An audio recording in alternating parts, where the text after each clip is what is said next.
Tá começando agora mais uma temporada de balanço da BMC News, um programa especial com entrevistas com CEOs, CFOs e RIs das companhias para poder falar sobre os números desse segundo trimestre, além das expectativas para o próximo semestre. Hoje a gente vai receber o Thiago Alonso, que é CEO da JHSF, e a Mara Boaventura, que é diretora de RI da companhia. A JHSF Participações, dona do shopping Cidade Jardim e também dos restaurantes Fasano, registrou um lucro líquido de mais de 321 milhões de reais nesse segundo trimestre, o que representa uma alta de 26,4% em relação ao mesmo período do ano passado. O que fez a companhia nesse período? Quais foram os destaques desse segundo trimestre da companhia? É o que nós vamos saber melhor a partir de agora. Roda VT.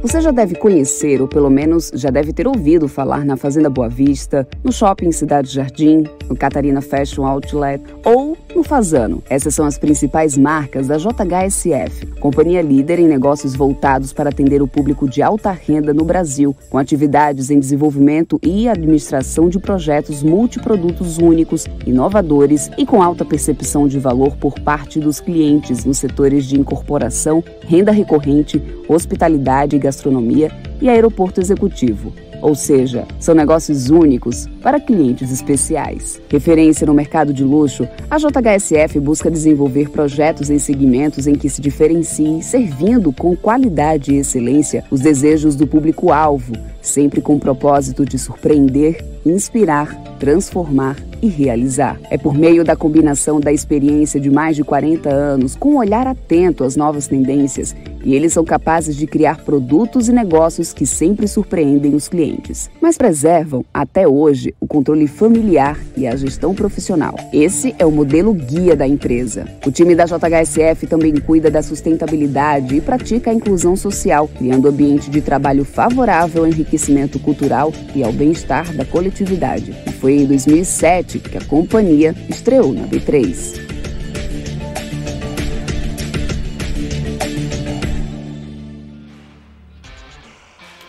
É isso aí. Quem está aqui comigo para poder a gente comentar esses resultados da JHSF é o especialista de investimentos aí da Sarivest, Alex André. Aí, Alex, vamos lá falar sobre JHSF. Quais que foram esses principais destaques aí da JHSF nesse segundo tri, Alex?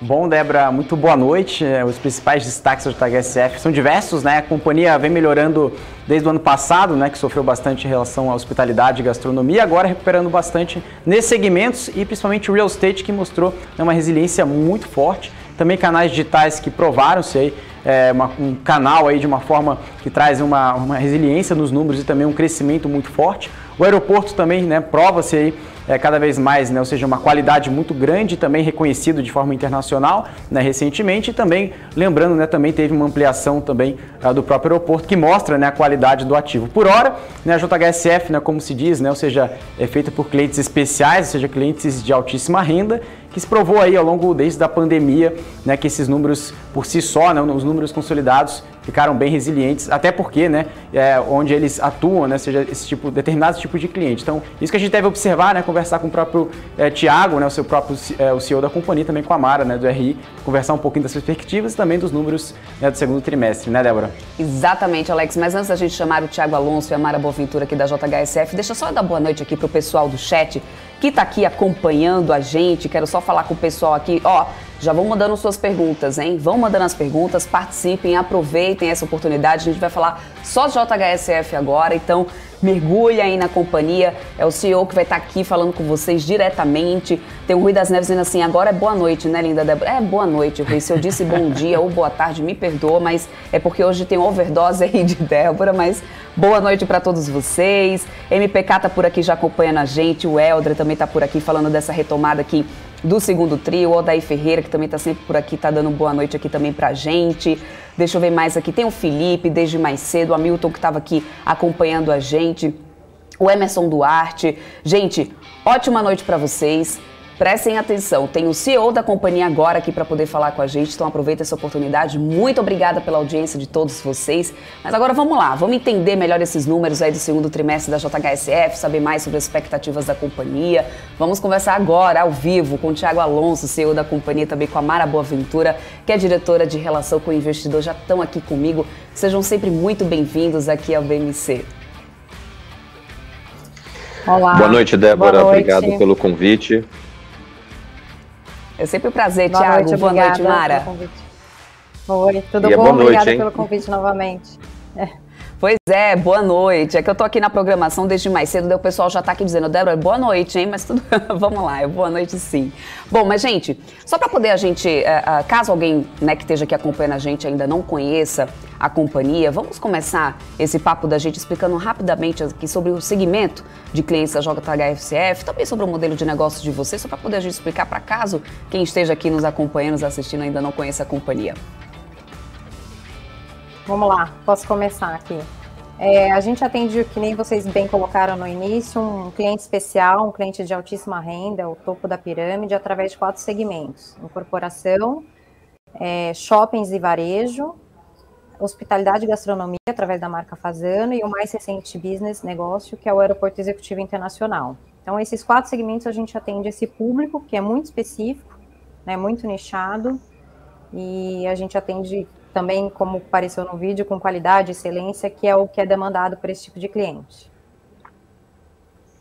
Perfeito. Thiago, se quiser complementar alguma coisa.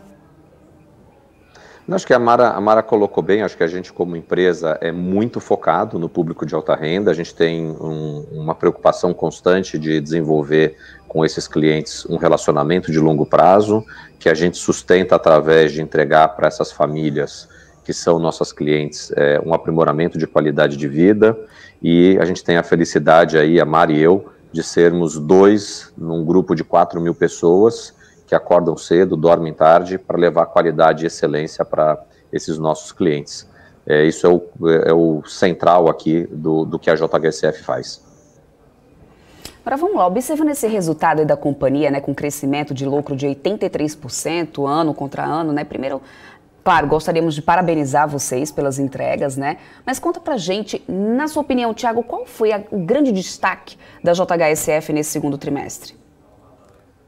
Eu acho que o destaque, na verdade, não é só do segundo trimestre. Acho que o destaque é uma construção que ela já vem aí de um bom tempo, da companhia ter produtos bastante contemporâneos, produtos que são aspiracionais para os nossos clientes, e que a gente soube, com o avançar desse processo dos últimos anos, entregar com muita qualidade e ir repondo os estoques. Então, a parte da incorporação, por exemplo, a gente tinha o projeto da Fazenda Boa Vista, há 2 anos atrás lançou o Boa Vista Village, há uns 2 meses atrás lançou o Boa Vista Estates.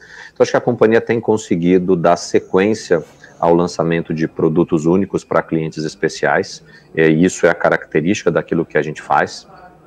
Na parte do aeroporto, acho que na introdução vocês colocaram bem, nós somos a única empresa no Brasil a operar um aeroporto executivo e privado, um aeroporto que foi inaugurado há pouco mais de 1 ano e meio, e que há um pouco mais de 6 meses a gente fez uma expansão importante na capacidade de hangaragem, foi mais de 150% de capacidade adicionada, capacidade essa que já está também caminhando para a sua absorção. Então, no fundo, acho que a companhia vem num ritmo de entrega de projetos únicos, e que a gente tem conseguido, com a entrega de qualidade e excelência, e satisfazendo os nossos clientes. Então, para uma empresa como a nossa, que coloca o cliente à frente de tudo, né? A gente tem uma frase na JHSF que quem lida aí com a gente no dia a dia já está cansado de escutar, que na JHSF não é que o cliente sempre tem a razão, o cliente é a razão. Então a gente sim é uma empresa centrada no cliente e procurada em sempre estar entregando para aquelas famílias a melhoria de qualidade de vida. Então eu acho que é o conjunto desses fatores todos que fez a gente passar bem, do ponto de vista de resultados, por um período de muita adversidade para a economia, para a saúde como um todo. Então a gente está bastante satisfeito aí com os progressos da companhia, a despeito da diversidade macro.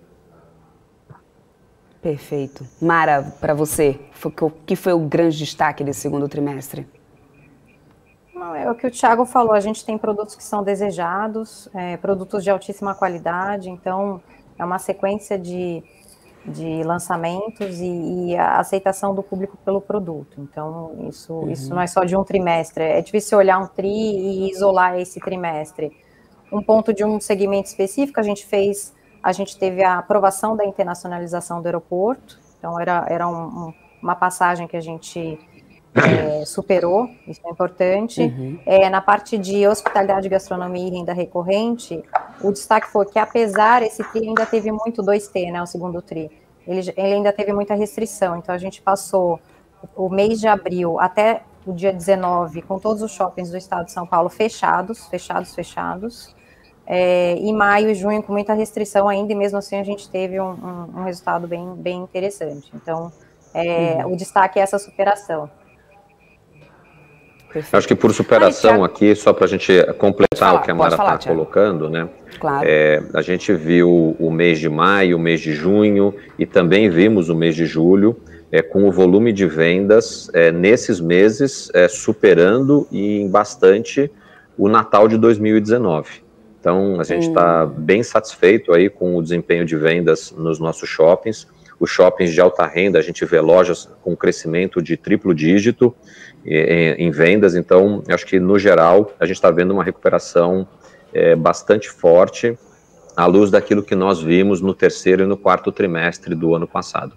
Vamos continuar torcendo aí para que as restrições de funcionamento sejam cada vez menores e que a gente possa voltar a trabalhar dentro do limite de horário que a gente vinha trabalhando antes de começar a pandemia, e dessa maneira também devolver um nível de rentabilidade adequado para esses negócios que foram afetados durante a pandemia. E que, a despeito disso, como coloquei aqui instantes atrás, o volume de vendas já é bastante significativo e positivo com relação vamos dizer, ao pico de referência que a gente tem, que é o Natal de 2019. Perfeito. Thiago e Mara, mesmo com essa grande expansão, né, de receita e lucro, a gente ainda consegue observar uma baixa geração de caixa. Isso seria apenas um descasamento aí de fluxo ou uma estratégia mais agressiva aí de ganho de market share? Não, na realidade, isso daí tem um aspecto bem pontual. Para quem conhece como trabalham as atividades de incorporação, a gente teve um crescimento importante da carteira de recebíveis performados da companhia. Essa é a maneira com que a JHSF trabalha a venda para os seus clientes. Então, muita gente fala do crédito imobiliário, o banco fazendo financiamento imobiliário. A grande maioria das nossas vendas é a própria companhia que financia o cliente. Então, uma carteira de muita qualidade do ponto de vista de quem são os devedores, muito saudável do ponto de vista do nível de cobertura que a gente tem para ela e, ao mesmo tempo, bastante rentável. Então, essa geração de caixa, esse descasamento entre a geração de resultado e a geração de caixa, ele, na realidade, para quem gosta de fazer análise de balanço, é só dar uma olhadinha quanto cresceu o nosso contas a receber aí durante o primeiro semestre desse ano, e vai ver que praticamente a diferença entre a geração operacional de caixa e o EBITDA ajustado da companhia, todo ele está ali na linha dos contas a receber, ou do contas a receber, melhor dizendo, e esse é um contas a receber com prazo relativamente curto, então a gente está bem tranquilo aí com relação a esse descasamento. Tem um ponto também que é o que não passa na DRE, né, o não performado. Então, a gente, quando o ativo, o projeto tem construção, é verticalizado, não é no caso do lote, ou enfim, fazendo Cidade Jardim, os apartamentos do Village, a gente tem o que a gente conhece nesse segmento de POC, que é percentual de conclusão da obra. Então, eu só consigo contabilizar conforme eu vou andando a obra. E às vezes eu vendo muita coisa no lançamento, na planta. Então, eu tenho mais ou menos 440 milhões de receita a performar e mais ou menos a mesma quantidade de contas recebíveis a performar que você não enxerga no balanço, que eu só vou poder colocar no balanço ou contabilizar ou reconhecer conforme o andamento da obra, mas eu já vendi e muitas vezes eu já tenho caixa dessa venda. André, né, que é meu parceiro também aqui na BMC, e ele também tem perguntas aqui para vocês, vou participar aqui desse papo aqui com a gente, Alex. Obrigado, muito obrigado, Mara, Thiago, sempre uma grande honra falar com vocês. Minha pergunta, né, que a companhia apresentou aí um aumento, né, do endividamento entre o primeiro e o segundo trimestre, mas quando olhamos aí para a dívida líquida, né, o fluxo de caixa operacional, vemos o indicador saindo, né, de 1,2 vezes para 1,6 vezes, né? E vocês se sentem confortáveis aí com esse atual patamar? Há algum target de endividamento no geral? Alex, acho que o ponto aqui central foi exatamente esse comentário da resposta anterior, né? O que a gente teve durante o primeiro semestre agora do ano foi um crescimento importante da nossa atividade de incorporação. Vender uma casa, vender um apartamento é diferente de vender um par de sapatos, né? Então, o prazo de pagamento ele é um prazo mais alongado. É importante dizer que as margens operacionais dessas vendas elas estão bastante saudáveis. Então, a gente está bastante tranquilo com relação a esse descasamento que tem entre a geração do resultado e a geração de caixa. Lembrando que, se for desejo da companhia, a qualquer momento a gente pode pegar esse contas a receber e antecipar enquanto geração de caixa. E aqui eu estou falando de cerca de 850 milhões de reais. Então, quando a gente olha a posição de caixa da companhia, mais a posição desse contas a receber, que insisto, sei quando a gente quiser, isso é monetizável, a companhia, na verdade, ela tem uma posição líquida de caixa. Em outras palavras, é como se o dinheiro que nós já temos em caixa e aquele que está previsto de ser recebido nos próximos meses, ele supere o tamanho da dívida total que a companhia tem. E isso, eu acho que qualquer executivo que trabalha numa companhia que tem essa solidez estaria tranquilo. Muito obrigado, só para complementar o Thiago, Alex, essa carteira é uma carteira, além do que o Thiago falou de ter um risco muito baixo, uma qualidade muito boa, ela tem um prazo muito curto. Então, enfim, isso também contribui para essa análise. Muito obrigado, Mara. Débora? Obrigada, Alex. Mara, Thiago, falando um pouco agora de investimentos futuros, né? Como que está aí o Land Bank da JHSF para poder conseguir manter os lançamentos aí que vocês pretendem realizar nos próximos anos, né? Quantos anos, na verdade, de lançamentos a companhia estima que esteja aí em Land Bank? Débora, a gente hoje tem o nosso Land Bank distribuído em 3 grandes polos: Cidade de São Paulo, Parque Catarina, Complexo Boa Vista. A nossa estimativa é que o que a gente tem hoje em Land Bank supere 15 anos de lançamentos que a companhia fará agora para o futuro. O que também é um número expressivo, né, quando a gente compara com a grande maioria das empresas que vivem apenas da incorporação. Essa estratégia, ela vem de um olhar que a gente faz para desenvolvimento de grandes polos, em projetos que são feitos de forma faseada, e então a gente tem uma reserva de terrenos e uma reserva de valor para os nossos acionistas, importante aí para ser trabalhada nesse período de curto prazo. Eu acho que os nossos resultados de curto prazo mais recentes mostram aí uma boa eficiência dessa estratégia, mas ao mesmo tempo a gente tem a capacidade de hoje de olhar médio e longo prazo para essa atividade de incorporação, sem perder de vista que negócios como a parte dos shopping centers e varejo, a parte de gastronomia, hospitalidade e o próprio aeroporto também são negócios aí com uma existência, uma longevidade bastante interessante. Então, acho que a gente tem uma companhia que é bastante equilibrada do ponto de vista de percepção de onde ela vai estar daqui a 5, 10 ou 15 anos. Perfeito. Foi anunciado agora nesse trimestre, né, a compra de uma área adicional também no Complexo Boa Vista, né? Tem planos aí de mais aquisições na região? A gente fez um movimento importante dentro da região. No ano passado, em agosto do ano passado, fizemos no mês passado, agora então praticamente com um ano de diferença, nós compramos uma área equivalente a 13 milhões de metros quadrados. É uma área muito grande.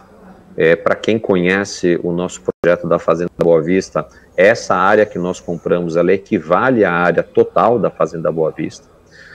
Então, assim, acho que a gente está bem abastecido de terrenos aí para os próximos anos, o que não quer dizer que se a gente tiver situações pontuais, a gente não venha fazer aquisições pontuais de terra, mas nada que seja uma pressão ou algo premente. Acho que talvez mais para completar ou aprimorar um ou outro produto, pode ser que a gente faça algo de maneira pontual.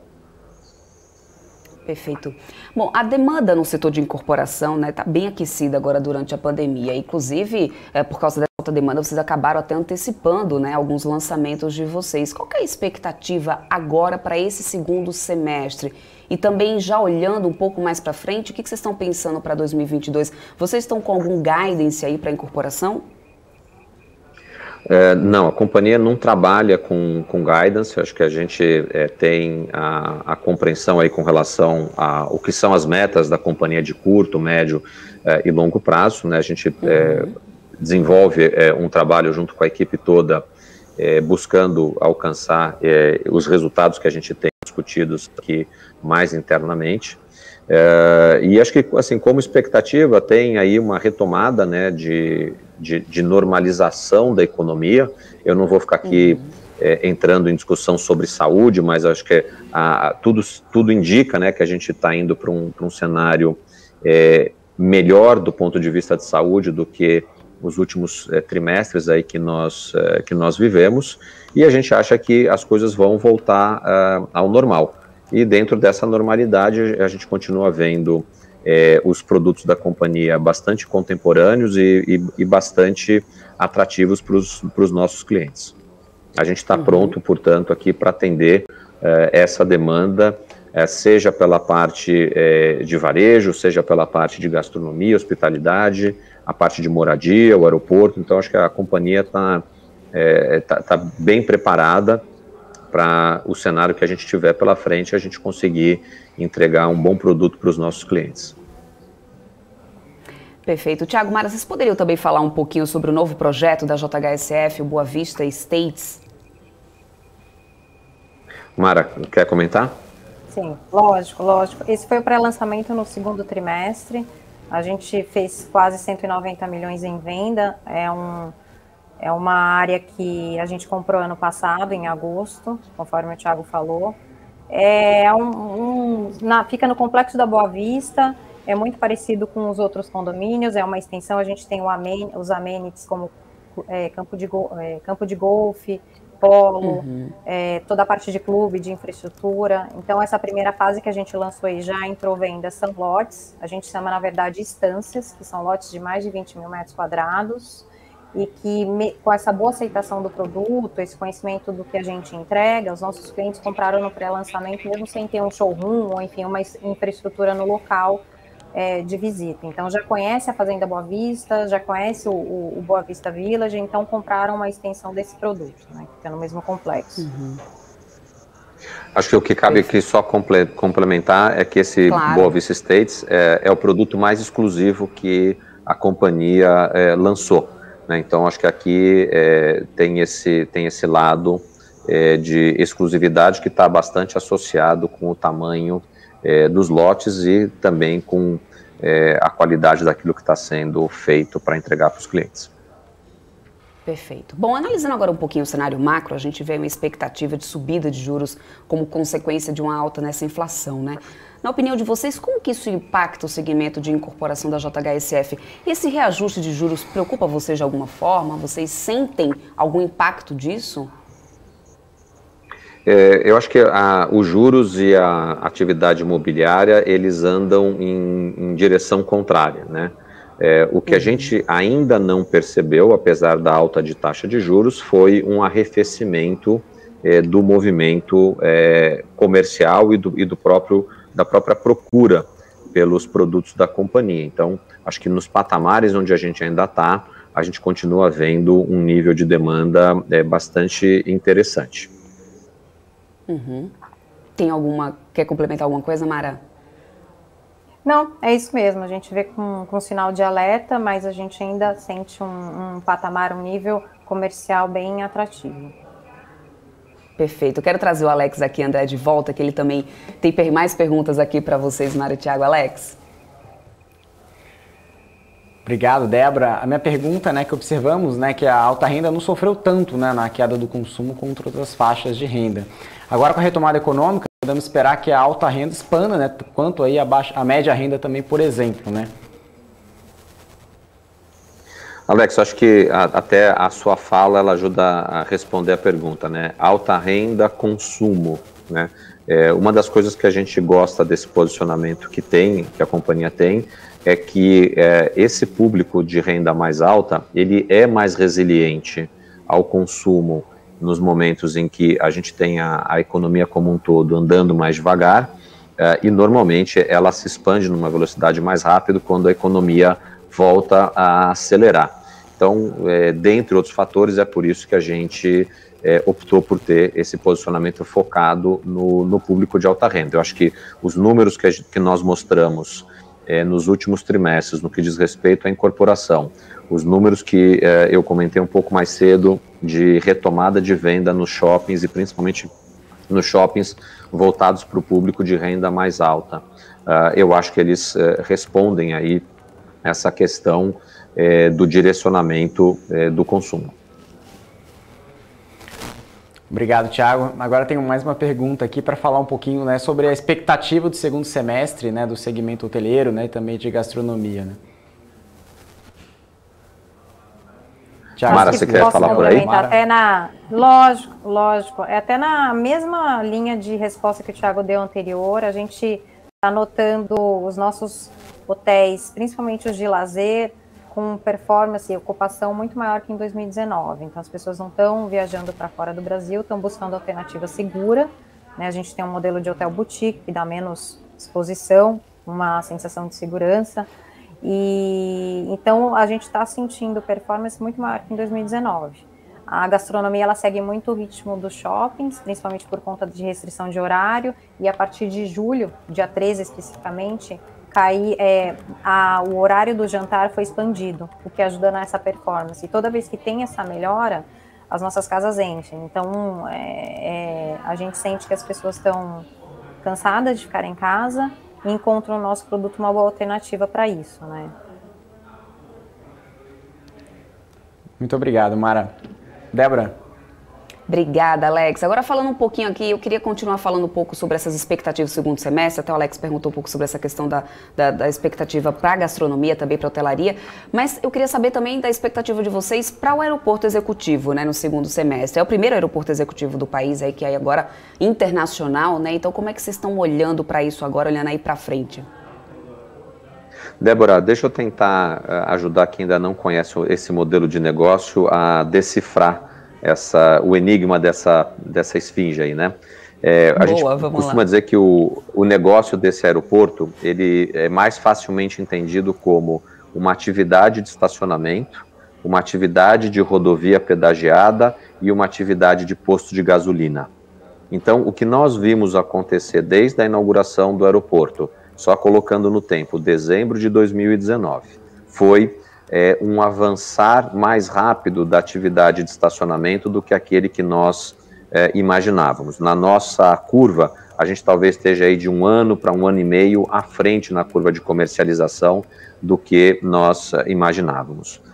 Por outro lado, como a gente teve como efeito da pandemia, a restrição de viagens, quer por questões regulatórias ou até mesmo porque as pessoas ficaram um pouco mais resguardadas, o movimento da rodovia pedagiada, que aqui só para explicar a analogia, que é a utilização da infraestrutura do aeroporto como passagem, então os atendimentos, os pousos, as decolagens, isso aconteceu numa quantidade menor do que aquela que nós imaginávamos. Mas a gente está colocando isso aqui num contexto de uma pandemia global.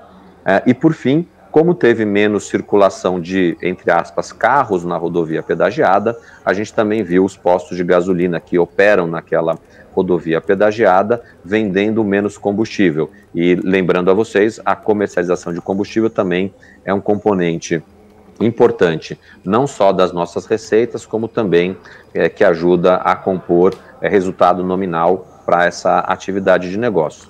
Então, eu acho que a gente não construiu um aeroporto pensando na pandemia, nem que depende de uma situação de curtíssimo prazo. Eu acho que para o médio e longo prazo, a gente está bem na rota daquilo que a gente almeja para esse negócio da companhia. Perfeito. Mara, você quer complementar alguma coisa?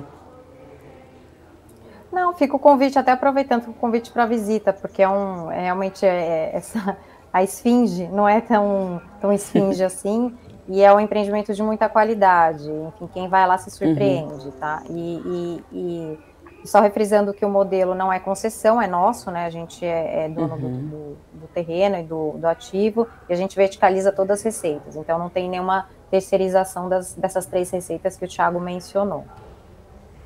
Perfeito. Bom, mudando um pouquinho agora de assunto, né? A preocupação com questões que envolvem o meio ambiente, sustentabilidade e conscientização ambiental de modo geral tem ganhado cada vez mais espaço no mercado, né? Como que está a agenda ESG de vocês para esse próximo semestre? Né? Claro, sei que vocês já vem realizando aí muita coisa, né? Mas se vocês quiserem falar um pouco sobre o que já foi feito, mas olhando para frente, o que vocês estão planejando aí?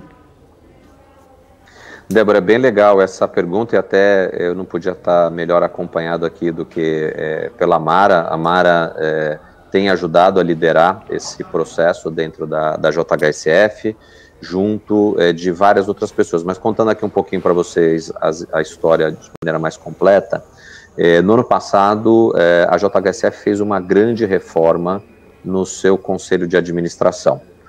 Hoje nós somos uma companhia com 8 conselheiros, dos quais 6 são conselheiros independentes, o que para uma companhia que tem controle definido como a nossa é uma situação rara da gente ver aí no mercado como um todo. E quando esse conselho de administração novo ele foi montado, um dos temas que a gente escolheu para fortalecer a atuação da companhia era no ESG. Né? Então, na parte de ambiental, na parte de social e também na parte de governança. Então, vou começar aqui pelo G, e depois eu passo a palavra da Mara, ela me complementa aqui no ambiental e no social. Então, na parte do G, foi essa transformação importante, né, de ter um controle com 75% dos integrantes independentes, a construção de diversos comitês que fazem com que a direção da empresa e o conselho de administração estejam mais próximos e com isso a gente vem aí fortalecendo bastante os aspectos da governança da companhia. Então, nós já tínhamos um comitê, que era um comitê de auditoria, um comitê estatutário, nós criamos um comitê de transação com partes relacionadas, é um comitê composto totalmente por conselheiros independentes, que analisam toda e qualquer transação que a companhia venha a realizar com as suas partes relacionadas acima de R$200 mil. Constituímos um comitê de gestão de riscos, um comitê financeiro, um comitê de gestão de pessoas, comitê de ética. Então, hoje a companhia tem, além do conselho fiscal implantado, num comitê de auditoria, conselho de administração, mais 7 outros comitês que ajudam a gente a fazer a gestão dessas quase 4 mil pessoas que trabalham conosco, que estão representadas nessas 4 grandes verticais de negócios que a gente tem na JHSF. Mas a governança é só um dos 3 elementos daquilo que a gente acredita que é importante para a sustentabilidade do negócio, até para a sustentabilidade do meio ambiente e a sustentabilidade dos nossos resultados, que passam também por questões ligadas com o meio ambiente e com questões ligadas à social, mas aqui eu queria pedir para a Mara, que tem muito mais propriedade do que eu, porque ela está à frente aí desse trabalho, junto com uma outra diretora, que é a Karine, para ela contar um pouquinho para vocês sobre o E e o S. Conta para a gente, então. Na parte aí, do Mara. E, que é o...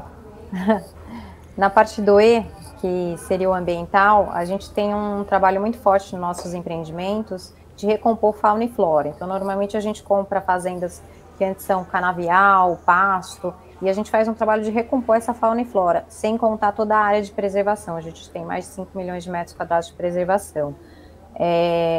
O destaque do S seria a representatividade feminina Então, na diretoria, eu estou dentro dessa estatística, 40% da diretoria estatutária é composta por mulheres e 59% da força de trabalho da holding também são as mulheres que representam, né, a maioria.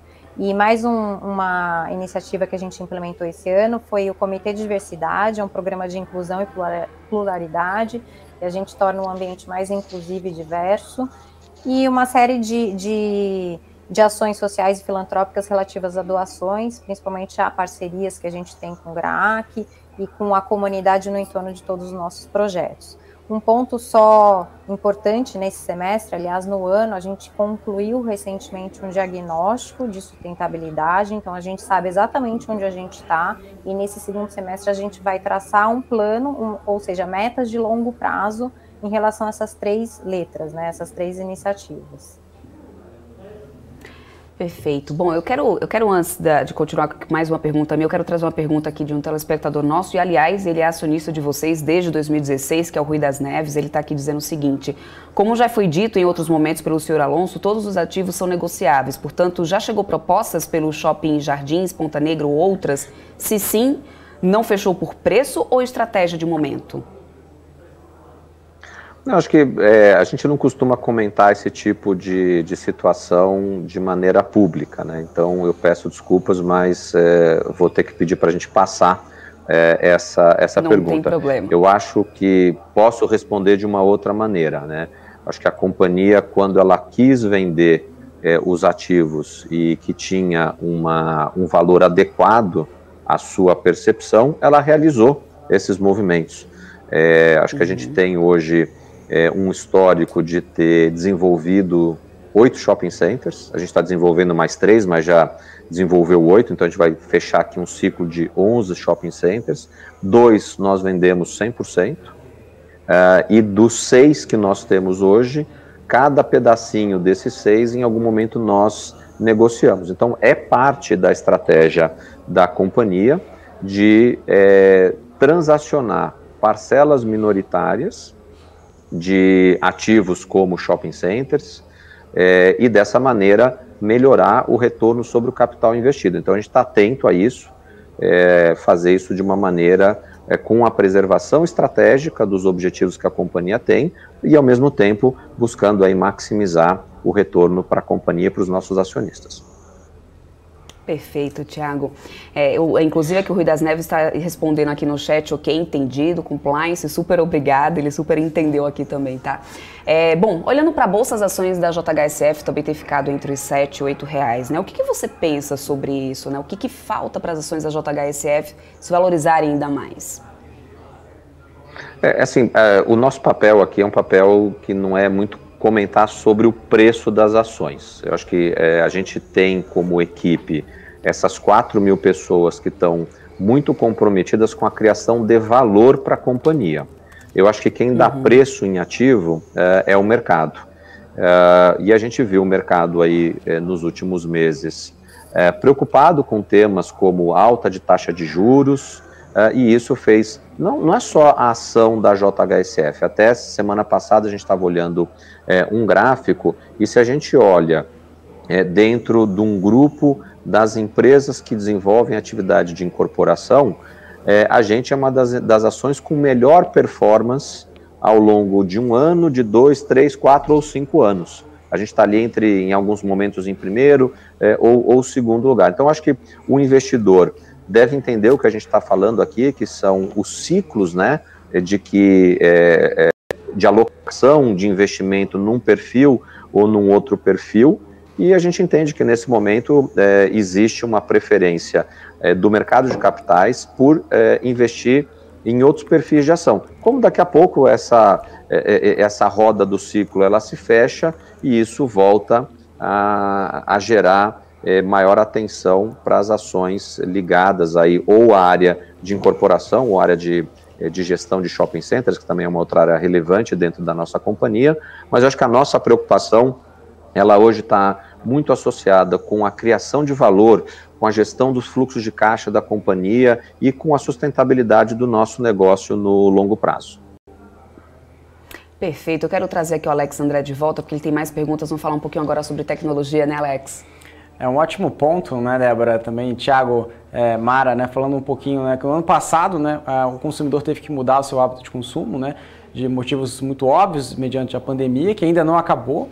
E a gente olhando o resultado, inclusive olhando principalmente na parte de alimentação, né, ou seja, o Fazano contribuiu positivamente, também outros serviços que vocês vêm angariando, né, através de aplicativos e também do próprio site, inclusive até na parte de real estate, né? Como que você pode passar um panorama para a gente aqui, como que foi o segundo trimestre, como que realmente foi esse impacto, né, com o uso da tecnologia no resultado, como que vocês enxergam, o que vocês podem melhorar ainda mais nesse ponto, o que vocês enxergam lá fora, outros players do mercado que utilizam também do mesmo segmento, o uso da tecnologia dentro dos seus processos, também, claro, melhorar, né, a experiência do cliente, que é um foco muito importante de vocês, né? Mara, quer comentar e eu te complemento aqui? Sim, sim. A gente enxerga as nossas iniciativas digitais como um complemento e como uma forma de atender o cliente. Vou dar um exemplo prático, o nosso e-commerce. É uma extensão do shopping. Eu tenho um shopping com um limitador físico, né? Eu não consigo ter um shopping com infinita metragem. Então, no e-commerce, eu complemento todas as categorias, todas as lojas que eu não consigo colocar nos nossos shoppings e atendo o cliente onde quer que ele esteja no Brasil, né?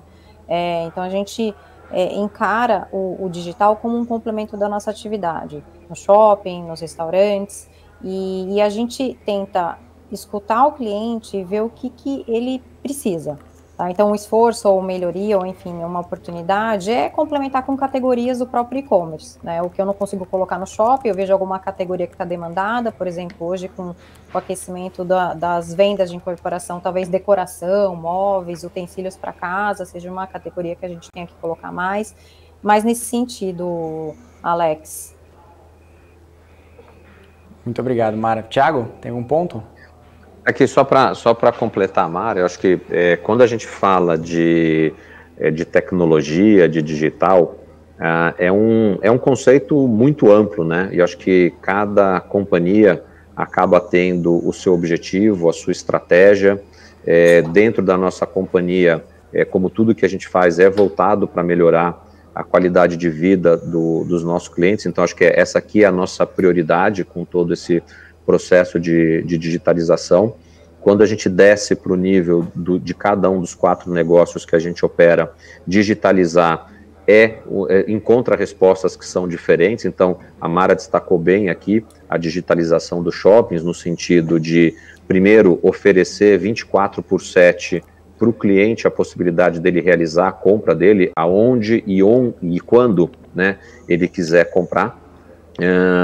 Ela, ao mesmo tempo, ajuda a gente a acelerar o processo de venda do estoque dos lojistas que tem loja conosco, porque além dele poder vender fisicamente, a gente dá a ele a possibilidade de oferecer o produto dele de forma digital em todo o país. E acho que para a gente, enquanto companhia, ele faz com que o espaço físico do nosso shopping ele passe a ser, entre aspas, ilimitado, ou seja, essa adoção de novas categorias, como bem colocou a Mara, ela leva a gente para vamos dizer, para um infinito aí do ponto de vista de espaço disponível para oferecer produtos e serviços para os nossos clientes. Essa longa resposta que eu dei aqui é só para falar do varejo ou dos shoppings. Quando a gente vira o foco e vai para a incorporação, a lógica de digitalizar um negócio de incorporação, né, ele tem muito a ver com a parte de comercialização, né? A gente, como é uma companhia que não faz produto padronizado, se me permite aqui chamar de comoditizado, é sempre importante para a gente permitir com que o cliente entenda de maneira mais acelerada aquilo que vai ser oferecido para ele numa transação. Então, um terreno, mesmo estando no mesmo quarteirão que um outro terreno, ele tem características que são diferentes, de localização com relação a sol, altitude e por aí vai. Então, colocar essa grande base de dados numa plataforma digital e permitir com que o cliente, antes de se deslocar para conhecer aquele produto, ele já faça um primeiro filtro, nos ajuda nesse processo de comercialização, no processo de entendimento do cliente daquilo que ele vai encontrar lá.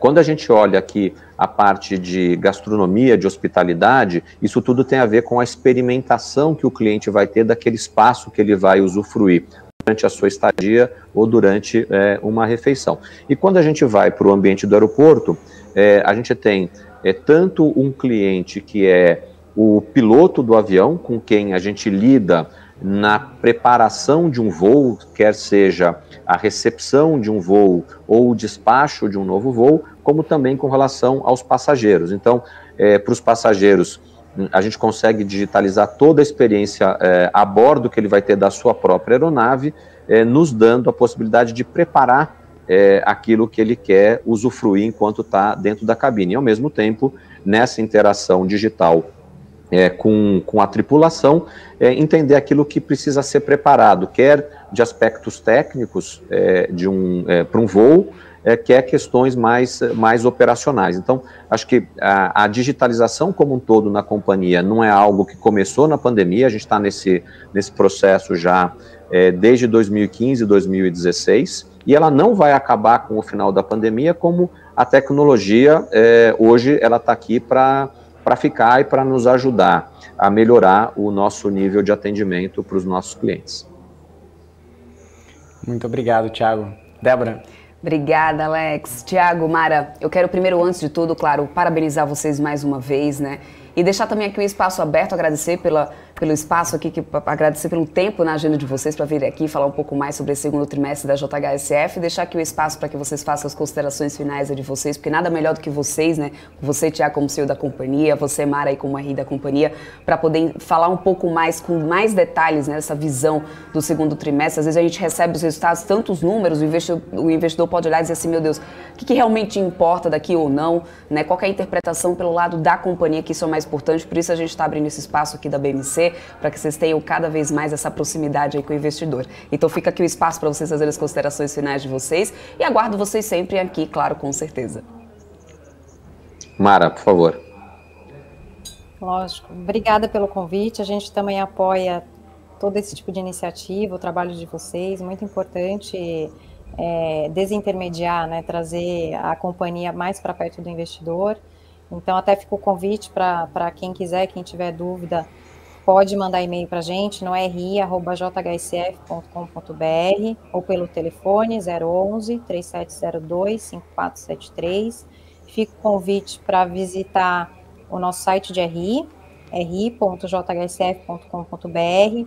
Embaixo, no site do lado esquerdo, tem um link para nossas mídias digitais. Eu ressalto o nosso canal do YouTube, que é riquíssimo em vídeos. Então, você que escutou aqui um empreendimento, Fazenda Boa Vista, os shoppings, algum hotel, tem todos os vídeos de todos os nossos ativos lá.